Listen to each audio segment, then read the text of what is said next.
On April 12, 2023, a head-mounted camera recorded something that has generated over 40 million views and zero consensus. A solo spear fisherman diving an isolated reef system in waters his family has fished for 3 generations, captured footage of a humanoid figure emerging from an underwater cave. The figure noticed him. It swam toward him with purposeful, aggressive speed, and the raw, unedited GoPro recording of his panicked retreat has divided marine biologists, video analysts, and millions of viewers into camps that cannot reconcile what the camera shows with what should be possible. The footage remains online, the debate continues, and the question it forces us to confront is older than recorded history. What else lives in the ocean we've barely begun to explore? The video file is 3 minutes and 47 seconds long. It was uploaded to a regional fishing forum at 11:23 p.m. on April 12, 2023, with a single-line description. Something followed me up from the cave system today. Need help identifying. Within 6 hours, the file had been downloaded 3,000 times. Within 48 hours, it had migrated to YouTube, TikTok, Reddit, and Twitter. Within 1 week, it had accumulated 40 million views across platforms. The fisherman's request for identification had become a global phenomenon that no one could definitively identify. What makes this particular piece of footage so compelling isn't immediately obvious. The internet has seen countless alleged mermaid videos, underwater anomalies, and cryptid encounters. Most disappear into obscurity within days, dismissed as obvious hoaxes or misidentifications.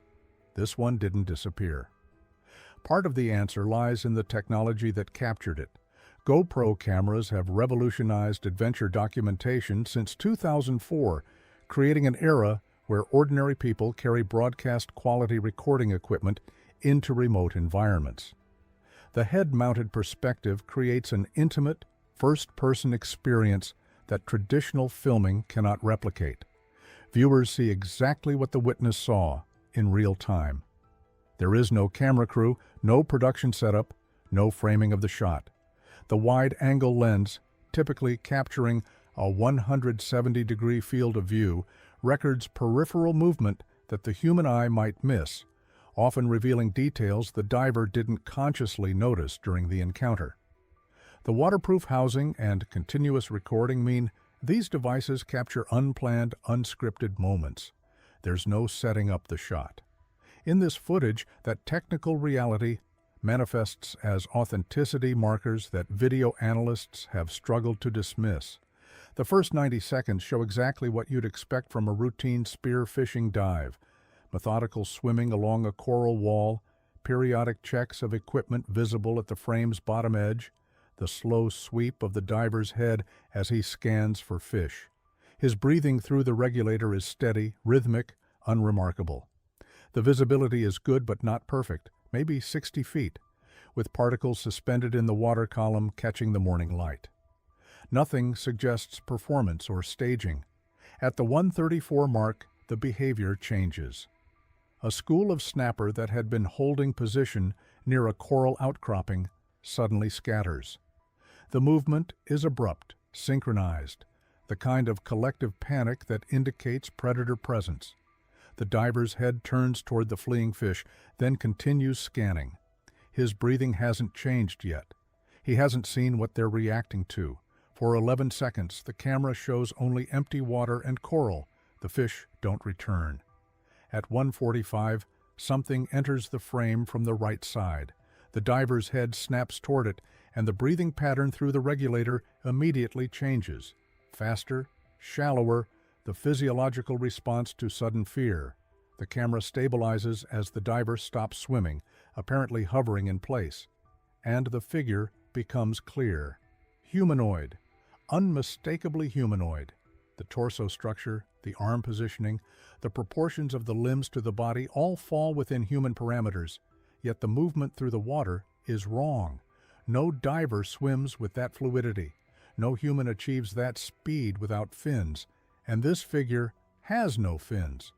The lower body tapers into what appears to be a tail structure, undulating with the smooth, powerful motion of a marine mammal. The figure is approximately 15 feet from the camera when it first appears. The lighting is sufficient to capture clear detail. Pale skin with a grayish cast, long hair that moves independently in the current, arms extended forward with hands that show elongated fingers. The face is angled away initially, but the head structure is visible, proportionally larger than a human skull, with a cranial shape that suggests different underlying architecture. For 3 seconds, the figure swims across the frame from right to left, apparently unaware of the diver's presence. Then it stops. The turn is sudden, predatory. The head rotates toward the camera with a speed that seems too fast, and for the first time, the face is visible in profile. The mouth is open. Internet analysts have frozen this frame, enhanced it, argued over it for months. Some claim the mouth shows normal human proportions. Others insist it's too wide, that the visible teeth are too numerous, too sharp. The image quality at this distance and light level doesn't allow definitive resolution. What happens next is not ambiguous. The figure changes direction and begins swimming directly toward the camera. The movement is rapid, purposeful, aggressive. The arms extend forward and the hands become clearly visible, fingers that appear webbed and tipped with what multiple viewers have described as claws. The mouth remains open. The eyes, even at this resolution, reflect light with a shine that numerous commenters have noted as distinctly non-human. The diver's breathing becomes audible panic. The camera angle jerks upward as he begins his ascent, and the rapid, uncontrolled movements that follow have become some of the most debated seconds of the footage. The camera spins, catches fragmentary images of the reef wall, the surface above, darkness below. At 2:18, there's a brief moment where the figure is visible again, closer now, still pursuing. The mouth is definitely too wide. The ascent continues for another minute and 12 seconds. The breathing is ragged, the camera movements chaotic. At one point, the diver's hand enters the frame, reaching for something. His spear, other equipment, impossible to tell. The final 30 seconds show only blue water and increasing light as he approaches the surface. Then the explosive transition to air and the shaky footage of him hauling himself into a small boat. The video ends with the camera still running, pointed at the sky, recording only the sound of gasping breaths and the slap of waves against the hull. Modern audiences have developed sophisticated skepticism due to CGI prevalence, yet paradoxically crave authentic paranormal content. The Internet's immediate response to this footage revealed that tension. Within hours of the first uploads, CGI analysts, marine biologists, professional divers, and armchair skeptics began detailed frame-by-frame examinations. The debates they initiated continue. Several elements have elevated this footage above typical cryptid videos. The contextual marine life behavior matters. The snappers scatter 11 seconds before the diver reacts, before anything enters the frame. That sequence is difficult to stage and serves no narrative purpose if someone were fabricating an encounter. It suggests something real entering the environment before it becomes visible to the camera.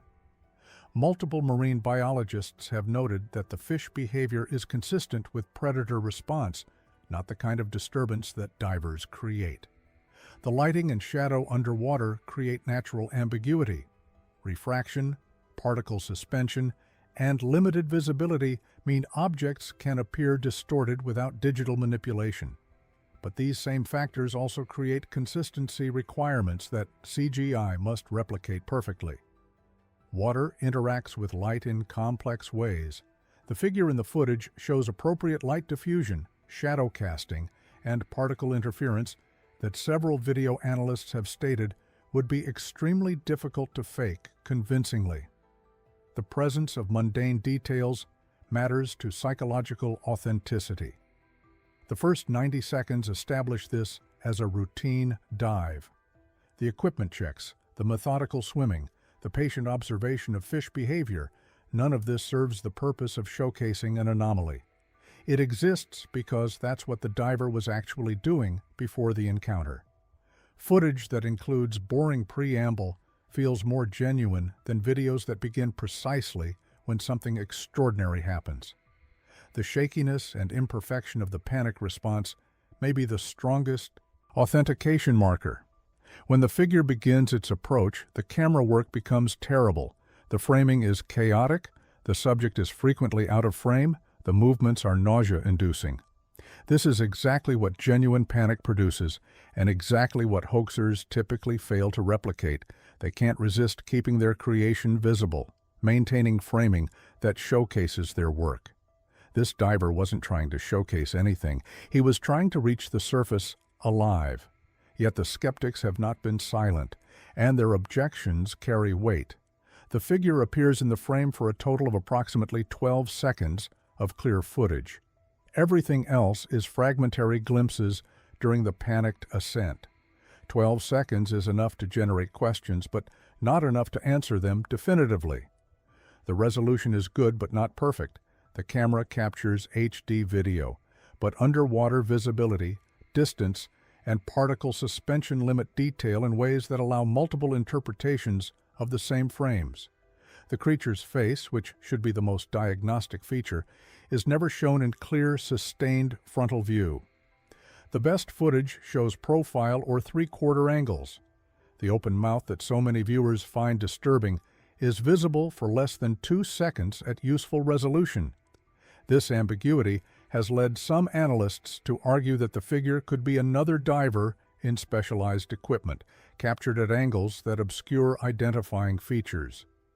The pursuit, while appearing aggressive in the context of the panicked ascent, could be interpreted differently.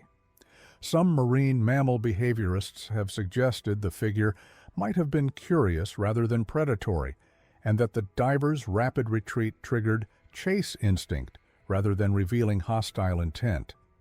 The footage ends without resolution. There's no second angle, no subsequent sighting, no physical evidence beyond the video file itself. The figure doesn't surface. It doesn't attempt to board the boat. It simply vanishes into the deep, leaving only digital data and endless debate. What cannot be disputed is the psychological impact. 3 minutes and 47 seconds of footage have generated thousands of hours of analysis, response videos, academic discussion, and argument. Marine biology forums, cryptozoology communities, and video forensics channels have all attempted definitive explanation. None have succeeded in generating consensus. The file has been downloaded millions of times. It's been compressed, enhanced, slowed down, stabilized, filtered, and examined by professionals and amateurs across every platform. And despite all that scrutiny, the same fundamental division remains. Some viewers see clear evidence of digital manipulation or misidentification. Others see documentation of something that marine science cannot explain. The footage broke the internet not because it provides proof, but because it provides enough.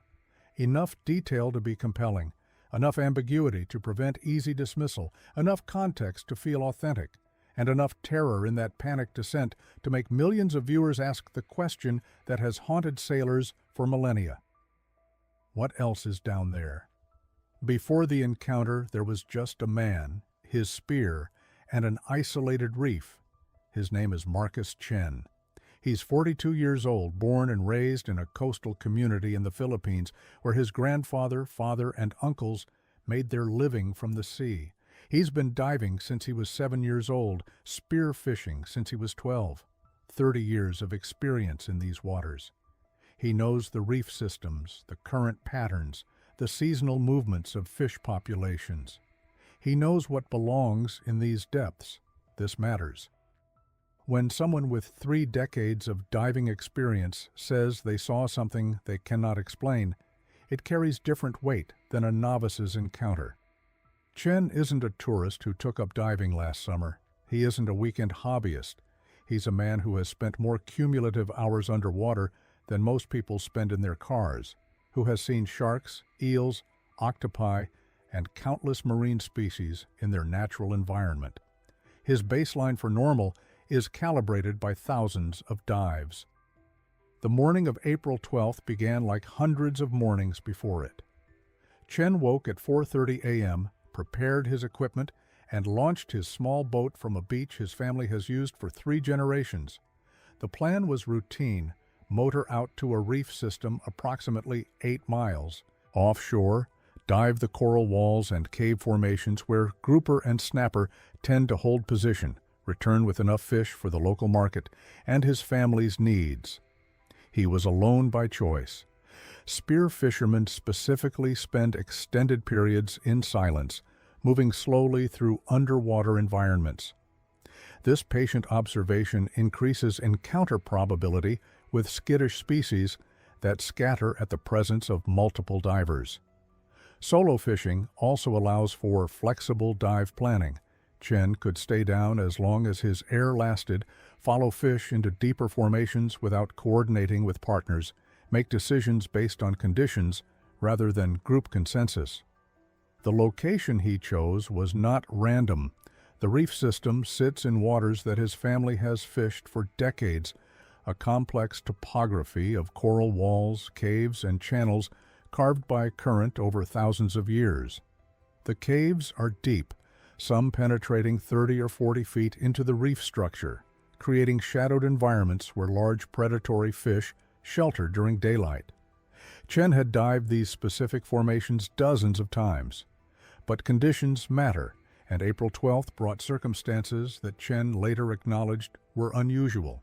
The previous 3 days had seen rough weather, wind and swells that kept most local fishermen ashore. By the morning of the 12th, conditions had improved enough for safe passage, but the sea state was still elevated. Swells were running 4 to 5 feet, with wind chop creating surface turbulence. Many recreational divers would have waited another day. Chen made the calculation that experienced fishermen make. The conditions were challenging but manageable, and the rough weather might have concentrated fish in predictable shelter locations. He reached the reef site at approximately 6:15 a.m. The sun was fully up, providing good natural light for the dive. He anchored the boat in 35 feet of water on the reef's shoulder, prepared his equipment, and entered the water at 6:32 a.m. The head-mounted GoPro was standard equipment for his solo dives, not for capturing social media content, but for practical documentation. If he found particularly good fishing spots or interesting topographical features, he could review the footage later to navigate back to precise locations. The camera was running when he descended. It captured everything. The first 90 seconds of footage show routine diving behavior. Chen swam along the coral wall, descending gradually while scanning for fish. His breathing was steady, the rhythmic sound of inhalation and exhalation through the regulator that indicates a calm, experienced diver. He checked his depth gauge periodically, adjusted his buoyancy, moved with the economical efficiency of someone who has performed these actions thousands of times. At 62 feet depth, he reached the section of reef where the cave formations begin. The coral wall becomes honeycombed with openings, some barely large enough for fish to enter, others creating caverns that extend back into darkness. Chen was working along the wall, peering into openings, looking for the shape of grouper or snapper holding position in the shadows. This is when the marine life behavior changed. The school of snappers scattered at 1:34 in the footage. Chen's head turned to track their movement, but he didn't immediately ascend or retreat. He continued scanning, apparently trying to identify what had spooked them. Shark presence was his first assumption, a reasonable conclusion given the environment and the fish behavior. But sharks typically remain visible in these visibility conditions. He saw nothing. For 11 seconds, he hovered in place, watching. Then something emerged from one of the deeper cave openings, approximately 20 feet to his right. In later interviews conducted after the footage went viral, Chen has been remarkably consistent about what happened next. His description has not changed or elaborated across multiple retellings. a psychological marker that investigators typically associate with genuine memory rather than fabricated narrative. He saw the figure in peripheral vision first, just movement at the edge of awareness. His head turned toward it reflexively, and for approximately 3 seconds, he watched it swim across his field of view from right to left. His first conscious thought, he reports, was confusion rather than fear. The shape was wrong for a shark, too vertical, too humanoid. His second thought was that another diver had entered the area, but the movement was wrong, too fast, too fluid, and he could see no equipment, no fins, no tank. When the figure stopped and turned toward him, fear became the dominant response. The face, he stated in multiple accounts, was the trigger. Even at 15 feet distance in underwater visibility, something about the proportions, the movement, the way it oriented toward him registered as predatory focus. When it began swimming directly at him, rapid and purposeful, instinct overrode analysis. He ascended, fast. Rapid ascent carries risks. Nitrogen bubbles forming in the bloodstream, lung overexpansion injury, disorientation. Experienced divers are trained to ascend slowly, exhale continuously, maintain control. Chen violated those protocols because remaining at depth felt more immediately dangerous than the risks of fast ascent. The breathing pattern, audible in the footage, ragged, gasping, panicked, reflects genuine terror overriding 3 decades of training. The figure followed him.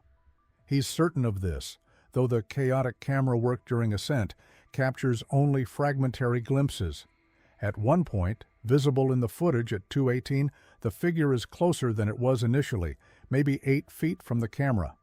The mouth is open wider. Chen remembers seeing the hands reaching forward, the fingers extended. He remembers thinking the fingers were too long. He reached the surface at approximately 2:30 in the footage, another minute and 12 seconds of ascent from 70 feet. The final recorded moments show him hauling himself into the boat with enough force to nearly capsize it, gasping, pulling off his mask, staring at the water. The camera continued recording for another minute before he had the presence of mind to turn it off. He didn't enter the water again that day. He pulled anchor and motored back to shore, replaying what he'd seen, doubting his own perception. Underwater environments create optical distortions. Nitrogen narcosis can produce hallucinations at depth, though Chen had not been deep enough or down long enough for that to be likely. Stress and fear can transform familiar objects into threatening shapes. But the camera had been recording. That evening, after spending the day trying to rationalize the encounter, Chen downloaded the footage to his computer and watched it. The figure was there, clear enough to confirm he hadn't imagined it, ambiguous enough that he couldn't definitively identify it, strange enough that he felt compelled to ask for help. He uploaded the file to a regional fishing forum that night with a single-line request for identification. He expected responses from other fishermen who might recognize an unusual shark species or equipment configuration that could explain what he'd seen. Instead, within hours, the file had been downloaded thousands of times. Within days, his 3 minutes of footage had become a global phenomenon. Chen has not returned to that specific reef section. In interviews, he's acknowledged that fear plays a role in that decision, but also pragmatism. The viral attention the footage generated created problems. Boats full of curious divers began visiting the area, disturbing the waters he depends on for income. The footage made him recognizable, transformed a routine fishing trip into something that strangers feel entitled to question and dissect. He didn't want attention. He wanted explanation. What he got instead was 40 million views and 0 consensus. The footage that was supposed to answer his question, what was that, has generated only more questions. And in the months since April 12th, as analysts and skeptics and believers have argued frame by frame about what his camera captured, Chen has largely withdrawn from public discussion. But the consistency of his account remains. Across multiple interviews, through months of scrutiny, the story hasn't changed. A morning dive, a cave system, a figure that shouldn't exist. An encounter that ended with panicked descent, and footage that no one can quite explain. Before the encounter, he was just a fisherman who knew these waters. After the encounter, he became the man who captured something impossible. Whether that something was genuine anomaly or elaborate mistake, Chen remained certain of one thing: whatever emerged from that cave noticed him, turned toward him, followed him. And he has not stopped wondering what would have happened if he'd been slower reaching the surface. The video file is still online, 3 minutes and 47 seconds that have been viewed over 40 million times, analyzed by professionals and amateurs, enhanced and dissected and debated across every platform. The fisherman who captured it has returned to his routine, diving different waters, carrying the same camera. The reef system where it happened remains accessible to anyone willing to make the journey. And nobody has captured footage like it again. Perhaps that's because there's nothing there to capture. An unusual configuration of light and shadow, a misidentified marine animal, a moment of optical distortion that created the appearance of something impossible. Perhaps it's because whatever emerged from that cave on April 12th has learned to avoid the sound of bubbles and the shine of cameras. Or perhaps encounters with the truly unknown happen only when conditions align in ways we don't control and can't predict. The debate continues because the footage provides neither proof nor resolution, just enough detail to compel, just enough ambiguity to prevent certainty, just enough terror in that panicked ascent to remind us that we've explored less than 20% of the ocean that covers our planet. The deep keeps its secrets efficiently, and sometimes for 3 minutes and 47 seconds, it allows us a glimpse of what we don't understand. The reef sits exactly 19 nautical miles from the nearest inhabited coastline. It doesn't appear on recreational dive maps. Most charter boats pass within visual range without stopping. The surface gives no indication of what lies beneath. The water above shows as deep blue on satellite imagery, the color that signals significant depth, the kind that recreational divers avoid and commercial vessels ignore. Below that surface, the reef rises from the ocean floor like a fortress, coral formations creating walls and passages that extend down past 200 feet before disappearing into darkness. The specific cave system where the encounter occurred exists at approximately 60 feet, deep enough to require careful attention to nitrogen absorption, shallow enough for extended bottom time with proper equipment. The cave entrance measures roughly 12 feet across, a dark opening in coral that has grown for centuries undisturbed. Behind that entrance, the passage extends backward and downward, branching into smaller tunnels that no one has fully explored.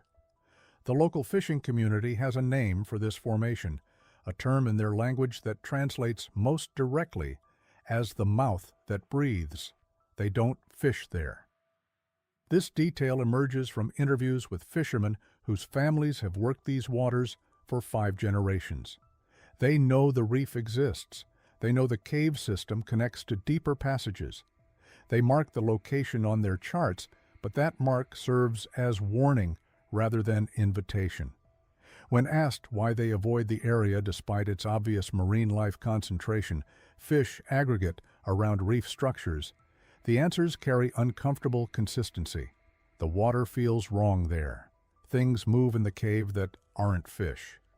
The reef has a reputation that predates modern equipment and scientific terminology. The oral tradition extends backward through genealogies that link contemporary fishermen to ancestors who worked the same waters in outrigger canoes. The stories describe encounters with beings that lived in the reef's caves, creatures that appeared human enough to be mistaken for drowning swimmers until you saw them underwater, moving with impossible grace, hunting the same fish the humans sought. These weren't friendly spirit guides or magical benefactors from children's stories. The accounts describe territorial aggression, boats that capsized after coming too close to the reef, divers who descended and never surfaced. One recurring detail appears across generations: hands that looked almost human except for the claws, and mouths that contained too many teeth arranged in rows like a shark's. The scientific explanation for these consistent stories typically involves misidentification of known marine species, seals, dolphins, large fish, filtered through cultural mythology and fear of the ocean's dangers. This explanation requires that multiple generations of experienced watermen, people whose survival depended on accurate observation of marine life, consistently misinterpreted what they saw in specific, repeating patterns. It requires that their warnings about particular locations represent superstition rather than pattern recognition developed across centuries of observation. The geographic context reveals why this location might harbor something hidden. The reef exists at the edge of a submarine canyon, one of those deep gouges in the ocean floor where the continental shelf drops away into true depth. The canyon plunges to over 8,000 feet within a quarter-mile of the reef. This proximity creates unusual conditions. Cold water flows up from the deep, bringing nutrients and creating upwelling that supports rich marine life. It also creates highways for deep water species to access shallower depths. Creatures adapted to the lightless pressure of the deep ocean can travel up these canyon systems to feed in the relatively shallow waters around the reef. The cave system itself represents ideal shelter for any intelligent creature seeking to remain hidden. The passages extend far enough back that even the most determined explorer with appropriate equipment would face significant risk to map them fully. The coral provides acoustic dampening. Sound doesn't travel the same way it does in open water, making it difficult to detect movement inside the passages using sonar or other detection methods. The multiple entrances mean a creature could exit from different locations, making predictable surveillance nearly impossible. The depth places it just at the edge of recreational diving range, deep enough that casual divers don't explore it, but shallow enough that a creature adapted to holding its breath could reach the surface quickly. The reef's isolation matters.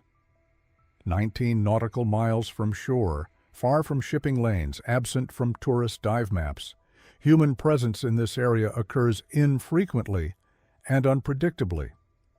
A population existing here might go months between human encounters. The surrounding ocean extends for hundreds of miles with similar reef systems, underwater mountains, cave networks that have never been explored or even identified. The ocean floor in this region has been mapped at lower resolution than the surface of Mars. What exists in those unmapped spaces remains entirely unknown. The water temperature and current patterns create additional relevant factors. The upwelling from the deep canyon produces temperature gradients. Divers report thermoclines where the water temperature drops sharply at specific depths. These temperature boundaries create visual distortion, making it difficult to see clearly across them. They also affect how sound travels underwater, creating acoustic shadows where something could move without being heard. The currents flowing through the reef system maintain constant water movement, masking any disturbance created by something swimming in or around the cave passages.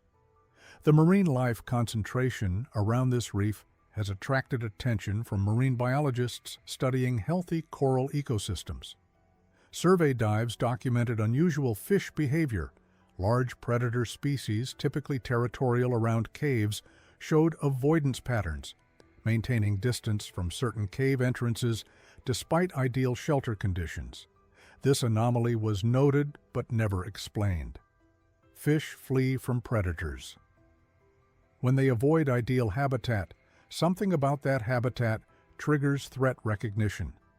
The surveys documented the behavior but didn't investigate its cause, operating from the assumption that fish respond to environmental factors like current patterns or water chemistry, not to the presence of an apex predator that science doesn't acknowledge. The fisherman who captured the footage didn't choose this location randomly. He'd been exploring increasingly remote dive sites, searching for areas with less fishing pressure where large fish still aggregated. The isolation that protected the reef from regular human presence made it attractive to a spear fisherman seeking abundant marine life. He descended without knowledge of the local warnings, without understanding that the lack of other divers at such a productive reef might signal avoidance rather than mere obscurity. The footage timestamp shows 10:47 a.m. when the first behavioral anomaly appears. The fisherman has been descending along the reef wall for approximately 6 minutes, his head-mounted camera capturing stable footage of coral formations and the fish moving between them. The water clarity is exceptional. Visibility extends past 60 feet, the kind of conditions that make spearfishing both productive and psychologically comfortable. You can see what's approaching. You can assess your surroundings. The absence of visual limitation creates a sense of safety that deeper or murkier water never provides.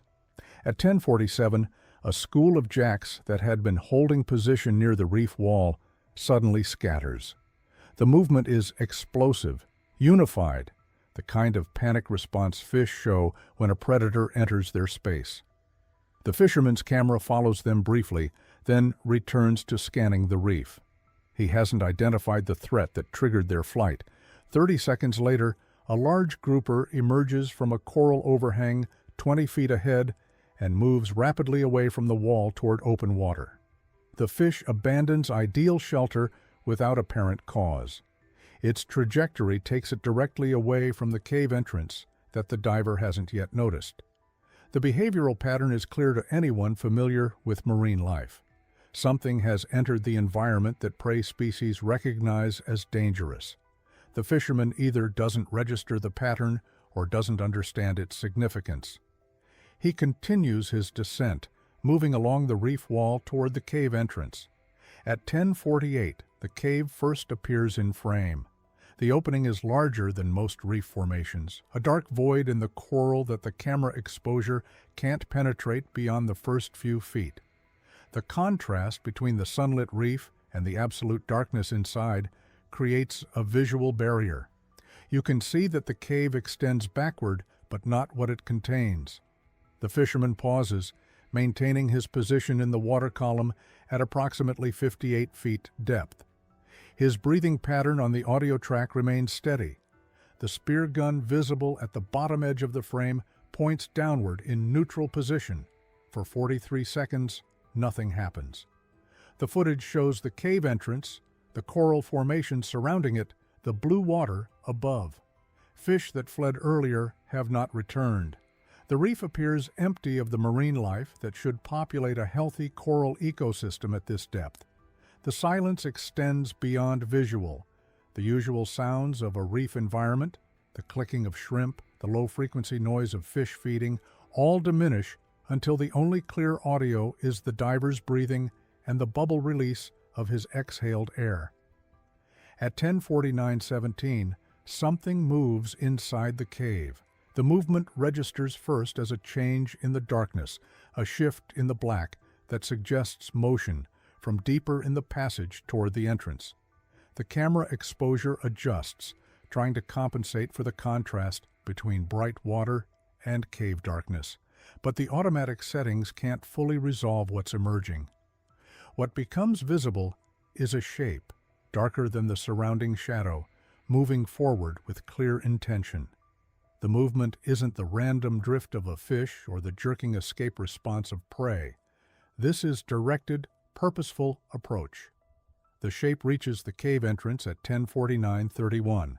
The improved lighting as it emerges from absolute darkness into the dimmer light just inside the entrance reveals proportions that the human brain immediately tries to categorize.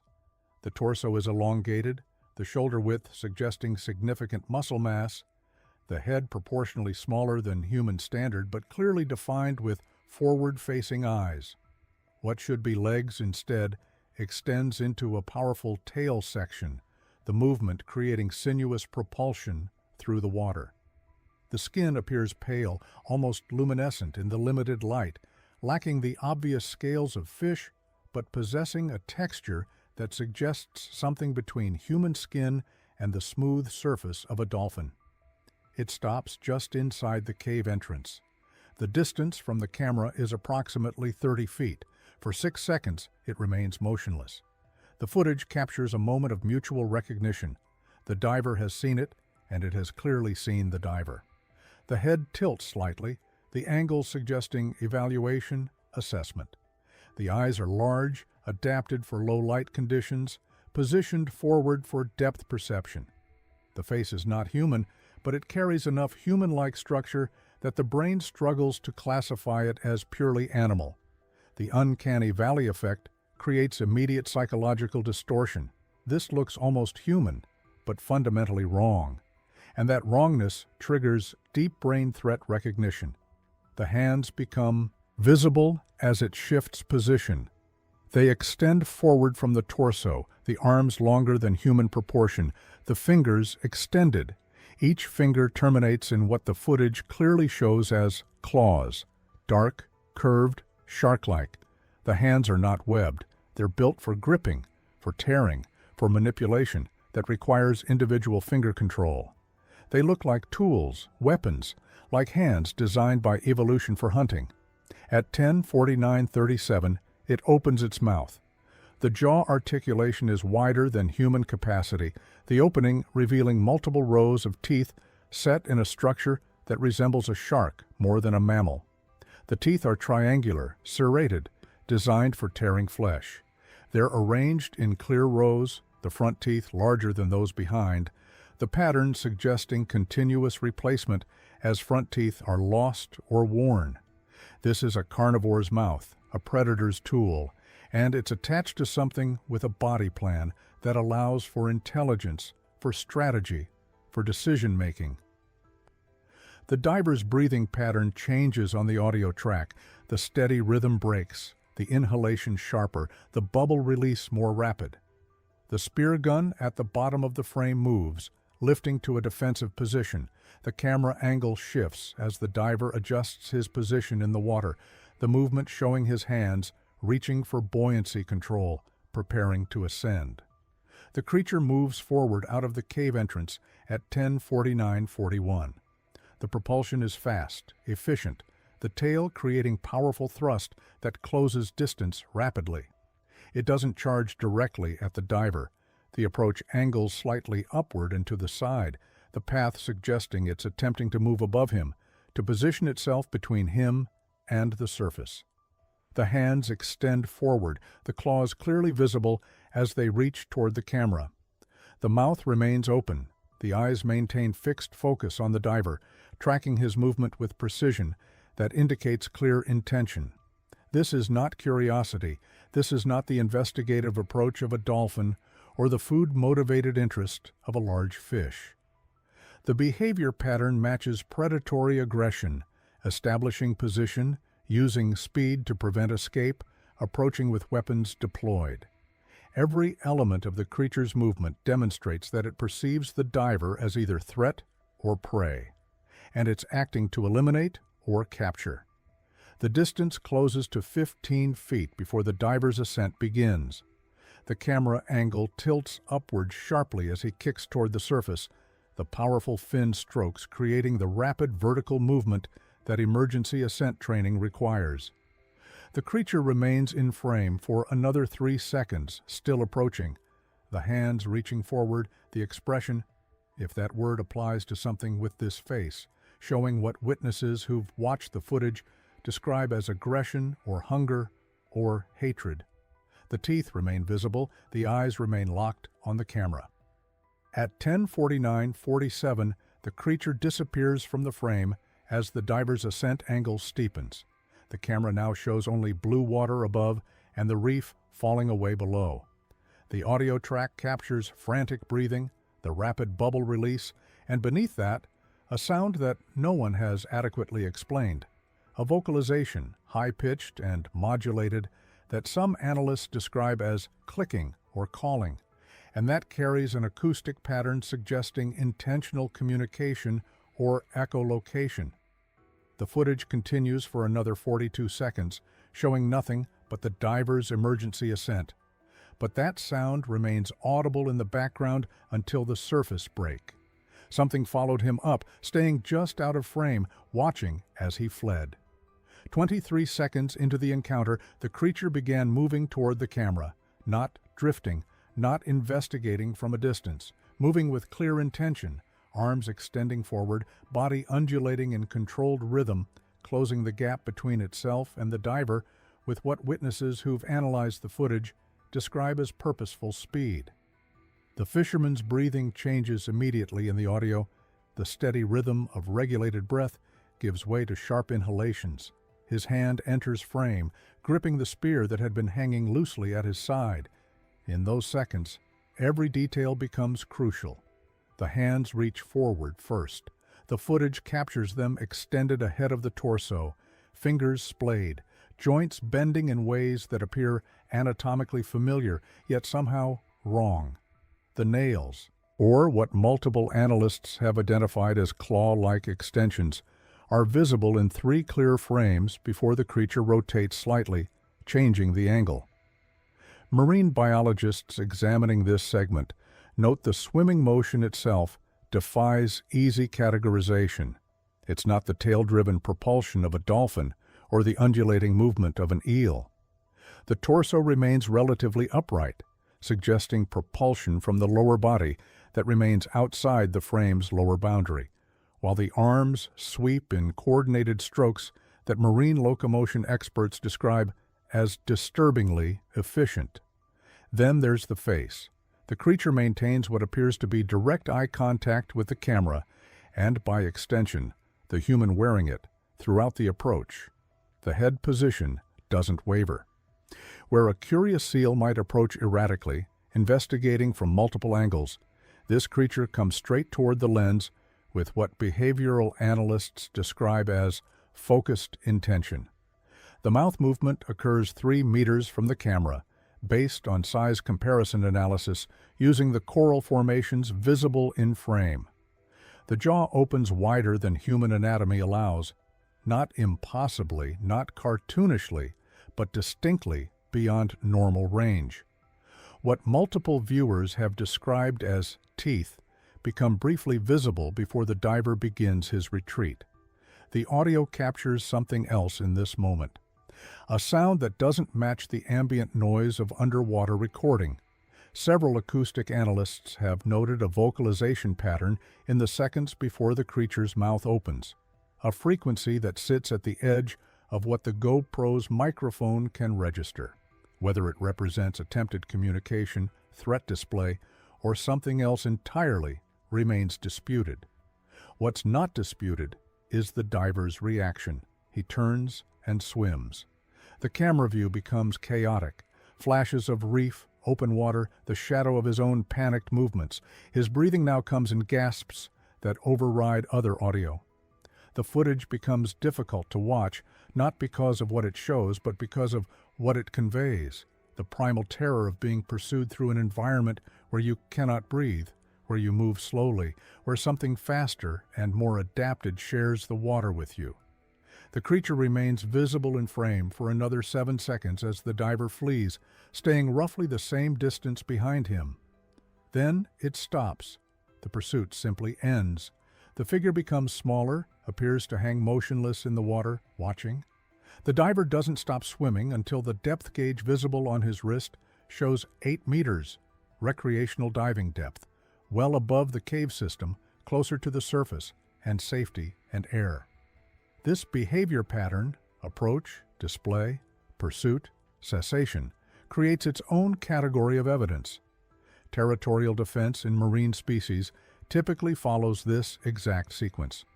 A grouper defending eggs, a shark warning away an intruder, even octopi protecting den sites exhibit the approach, threat, chase, stop pattern. The behavior suggests boundary enforcement rather than predatory hunting, where pursuit would continue until capture or the target escapes effective range. But territorial behavior requires territory, something worth defending, something the creature values enough to drive away a potential threat despite the risk that threat might pose.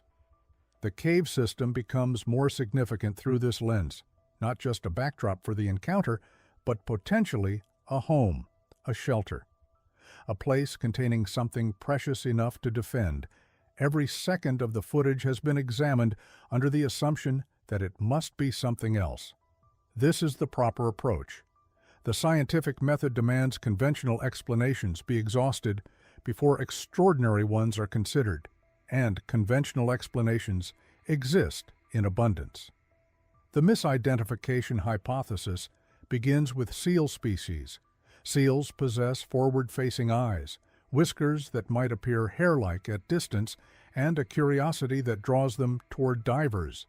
Submerged seals swimming vertically can present an eerily humanoid silhouette, broad shoulders, narrow waist, head proportions that approach human dimensions. Marine biologists specializing in pinniped behavior have offered detailed analyses. The creature's swimming motion could match a seal's underwater locomotion. The apparent facial features might be tricks of light and distance playing across a seal's actual features. The sounds in the audio could be seal vocalizations filtered through water and equipment. 3 researchers independently produced similar conclusions. Probable seal encounter, panic distorted by the diver, enhanced by poor visibility and expectation. Except the visibility wasn't poor. The cave entrance is clearly defined. The coral formations show distinct detail. The creature itself appears in focus across multiple frames, and seals don't have fingers. The environmental distortion theory addresses this. Underwater refraction bends light in ways that make size estimation unreliable. The fingers might be rock formations between the camera and the creature, artifacts of debris in the water column, or misinterpreted fin structures. Several optical physics specialists have demonstrated how refraction can create false appendages, how particulate matter in water creates visual noise that human pattern recognition fills with familiar shapes. One researcher created a demonstration using a seal-shaped target, strategic lighting, and suspended particles that produced an image bearing superficial resemblance to the footage. The recreation was posted online with the caption, "Mystery solved." But the demonstration required specific conditions, carefully controlled. The actual footage showed none of the telltale shimmer that refraction artifacts produce. Frame-by-frame analysis reveals consistent form across the creature's apparent body, no flickering, no disappearing and reappearing features, no perspective-dependent distortion. The hoax hypothesis offers the most straightforward explanation. Modern CGI can create convincing artificial creatures. A skilled effects artist with consumer-grade software and sufficient time could potentially generate footage matching what the Fisherman captured. Digital forensics experts have examined the video file metadata, compression patterns, and pixel-level detail, searching for signs of manipulation. Several analyses looked for the specific signatures that CGI insertion creates: edge artifacts, lighting inconsistencies, unnatural motion blur. 3 separate examinations found no definitive evidence of digital manipulation. The metadata matches unedited GoPro output. The compression patterns show no signs of rendering and re-encoding. The lighting across all elements in frame, creature, coral, water, particles, maintains consistent properties. This doesn't prove authenticity. It proves that if this is a hoax, it was executed by someone skilled enough to avoid the obvious technical markers. The practical effects possibility remains. A person in a costume filmed in actual underwater conditions would produce genuine metadata and avoid digital manipulation signatures. Prosthetics and suit design have created convincing creature effects before. But practical underwater filming creates its own problems. Professional creature suits for underwater work cost tens of thousands of dollars. The suit would require functional swimming capability, no small feat in a costume designed for appearance rather than hydrodynamics. The performer would need diving certification, comfort in cave environments and the ability to execute controlled movements while wearing restrictive prosthetics. Not impossible, unlikely, especially for footage that appeared online anonymously rather than as part of a monetized production. The nitrogen narcosis hypothesis suggests the creature never existed outside the diver's affected perception. At sufficient depth, nitrogen narcosis creates euphoria, hallucination, and impaired judgment. The diver might have hallucinated the entire encounter, his panicked retreat, based on a vision rather than reality. The depth gauge visible in several frames shows 22 meters. This approaches the range where narcosis effects can begin in susceptible individuals, particularly during stressful situations. But the footage itself presents a problem. The camera captured something, hallucination or not. Unless the footage was recorded during one incident and the audio from another, deliberately mismatched to create a false narrative. Audio manipulation is significantly easier than video fakery, yet audio analysis shows no signs of splicing. The breathing patterns match the visual movements captured on camera. The ambient sound maintains consistent acoustic properties throughout. Each conventional explanation addresses specific elements of the footage, but struggles to account for the complete picture. The seal hypothesis doesn't explain the apparent fingers. The refraction theory doesn't match the optical clarity. The CGI possibility faces the lack of manipulation evidence. The practical effects angle confronts cost and expertise barriers. The narcosis theory can't explain what the camera captured. The skeptical position doesn't require a complete explanation. It only requires that unknown conventional causes remain more likely than an unknown creature.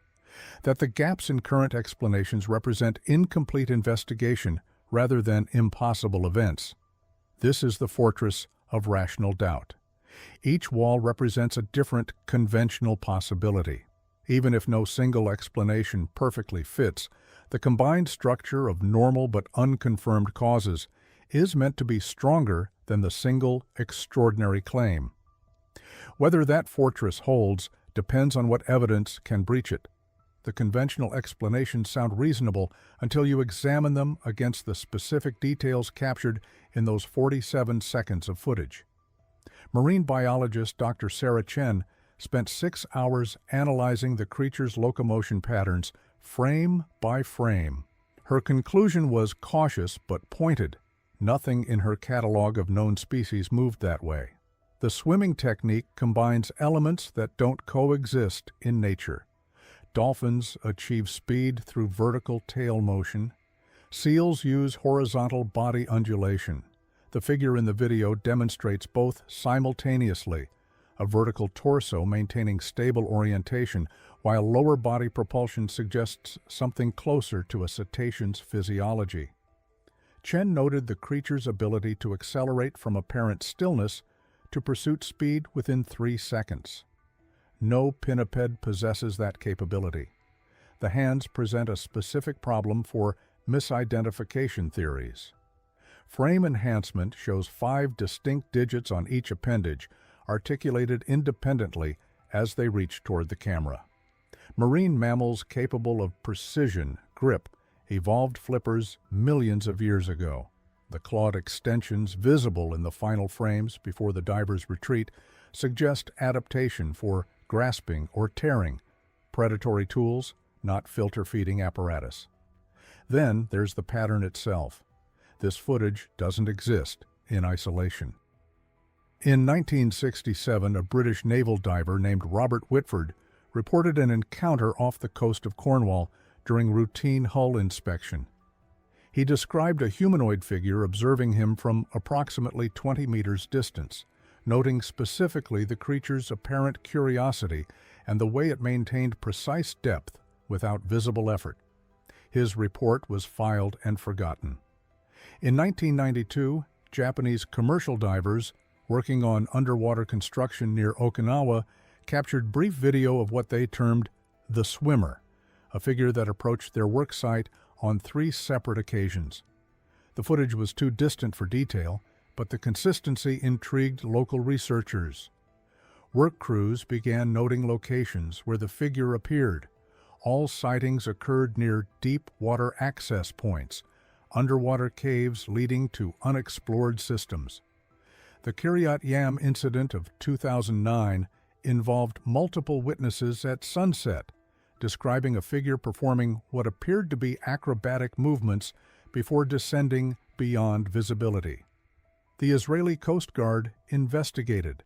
They found nothing, but witness accounts showed remarkable consistency in describing body proportions, movement patterns, and behavioral characteristics. Our fisherman's footage now joins a catalog spanning 60 years and 4 continents. The descriptions converge: upright posture, apparent intelligence, preference for cave systems and deep water, avoidance of prolonged human contact. Either we're witnessing mass psychological contagion across cultures and decades, or these reports document something that has learned to stay hidden in an ocean we've barely explored. The objection seems irrefutable.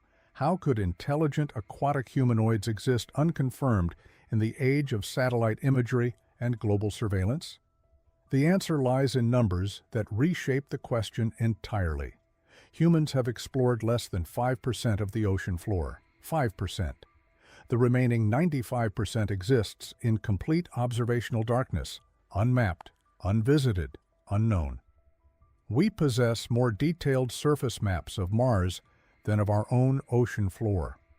Most recreational diving occurs above 30 meters. Most of the ocean exists far deeper, in regions where humans rarely venture and cannot survive without specialized equipment. Underwater cave systems represent some of Earth's least explored environments. Many remain completely unmapped. The caves where this creature emerged could extend for miles through coral and rock formations that have never been documented, creating networks of habitat invisible to surface observation. Then consider the intelligence factor. If these creatures possess human-level or near-human cognitive ability, active avoidance of human detection becomes not just plausible, but expected. An intelligent species would recognize the danger humans represent. They would learn our patterns, avoid our technologies, retreat from contact.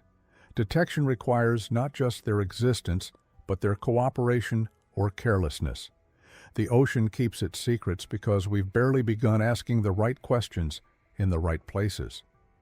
The fisherman surfaced that morning with footage that would fracture his life into before and after. Within 48 hours, the video had been viewed 7 million times. Within a week, he'd received interview requests from news organizations on 4 continents, consultation offers from cryptozoologists, and accusations of fraud from skeptics who'd never met him. His social media accounts became battlegrounds where believers and debunkers fought over authenticity, while he watched from the center of a storm he never intended to create. Some witnesses embrace their role in unexplained phenomena. Others retreat from scrutiny. He's done both, selectively sharing his experience while maintaining boundaries against the endless demands for more details, more footage, more proof. The video remains online, a digital artifact that will be analyzed and debated long after the initial viral wave has passed. Whether this GoPro captured documentation of an unknown species or another unsolvable mystery, one truth persists. The ocean covers 2/3 of our planet, and we've barely begun to explore what hides in its depths. The gap between no definitive proof and definitive proof of absence leaves space for mysteries to endure. The footage doesn't answer the ancient question of what else shares the ocean with us. It just makes ignoring the question impossible.